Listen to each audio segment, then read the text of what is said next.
UDF തമ്മിലടിയിൽ രക്ഷപ്പെട്ട ഒരാളുണ്ട് ഇവിടെ.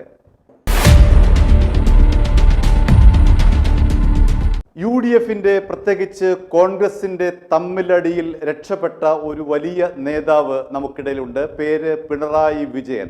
പിണറായി വിജയനാണ് ഇത്തവണ UDFിന് 102 സീറ്റ് നൽകാനുള്ള കാരണഭൂതൻ.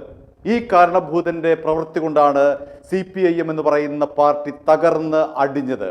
CPM ഇത്രയും തകർച്ച നേരിട്ടപ്പോൾ പാർട്ടിയുടെ നിലപാടനുസരിച്ച് നയിച്ചവനെ വിചാരണ ചെയ്യേണ്ടതാണ്. അത്തരത്തിലുള്ള വിചാരണ പിണറായി വിജയന് ഇത്തവണ നേരിടേണ്ടി വന്നില്ല. കാരണം എല്ലാവരുടെയും ശ്രദ്ധ ആരാണ് മുഖ്യമന്ത്രി, കോൺഗ്രസിന്റെ തമ്മിലടിയിലേക്ക് മാറി.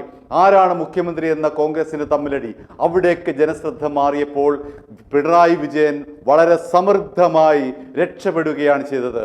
അല്ല എങ്കിൽ 2006 VS അച്യുതാനന്ദന് സീറ്റ് നിഷേധിച്ചപ്പോൾ സഖാക്കൾ റോഡിലിറങ്ങി മുദ്രാവാക്യം വിളിച്ചു. കേരളത്തിലാകെ VSന് വേണ്ടി സഖാക്കൾ തെരുവിലിറങ്ങി. അത്തരത്തിലുള്ള ഒരു പ്രതിഷേധം, അത്തരത്തിലുള്ള ജനരോഷം പിണറായി വിജയന് എതിരെ ഉണ്ടാകേണ്ടതായിരുന്നു. എന്നാൽ UDFിന്റെ തമ്മിലടിയിൽ കോൺഗ്രസിനകത്തുള്ള മുഖ്യമന്ത്രി പോരിൽ ജനശ്രദ്ധ മാറി, മാധ്യമ ശ്രദ്ധ മാറി.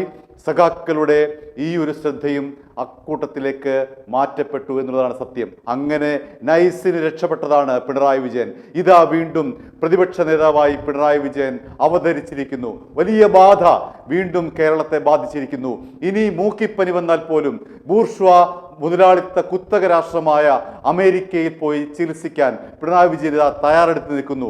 അവിടെ പോയി ചികിത്സിച്ചതിന് ശേഷം ഇവിടെ വന്ന് പറയും കേരളമാണ് ലോകത്തിലെ തന്നെ ആരോഗ്യരംഗത്തെ മികച്ച സംസ്ഥാനമെന്ന്. എന്തുകൊണ്ടാണ് പിണറായി വിജയൻ ഒരു പനി വന്നാൽ പോലും കേരളത്തിൽ ചികിത്സിക്കാത്തത്? ഇവിടുത്തെ പാവങ്ങൾ ചികിത്സിക്കട്ടെ, എനിക്ക് മാത്രം ഇവിടെ ഒന്നും ബാധകമല്ല, എനിക്കങ്ങ് ബൂർഷ്വാ കുത്തക രാജ്യമായിട്ടുള്ള അമേരിക്കയിലെ ചികിത്സ മതി എന്നാണ് പിണറായി വിജയൻ നിലപാട്. ഇനിയും അസുഖം വരും, വീണ്ടും കെട്ടിപ്പിറക്കി അമേരിക്കയിലേക്ക് പോകും. കുത്തക ബൂർഷ്വാ രാജ്യമായിട്ടുള്ള അമേരിക്കയിലേക്ക് പോകും.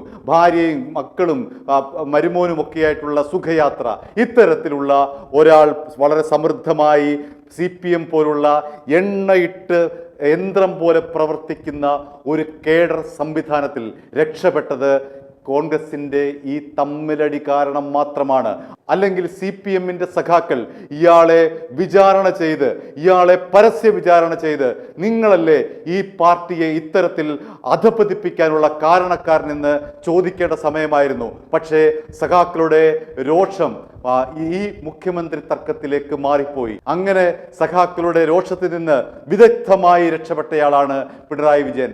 പശുവിനെ അടക്കം കൊണ്ടുപോയി ഇപ്പോൾ വാടക വീട്ടിലാണ്.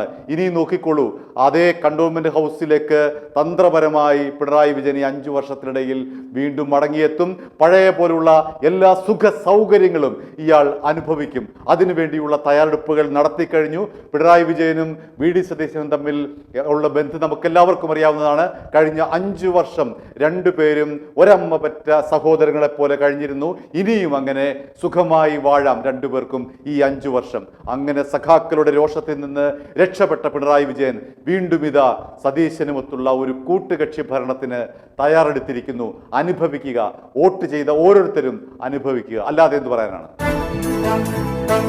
i2i News, an eye for truth. i2i News subscribe ചെയ്തിട്ടില്ലാത്തവർ ഇപ്പോൾ തന്നെ സബ്സ്ക്രൈബ് ചെയ്യുക. നോട്ടിഫിക്കേഷൻ ലഭിക്കുവാൻ ബെൽ ബട്ടണും അമർത്തുക.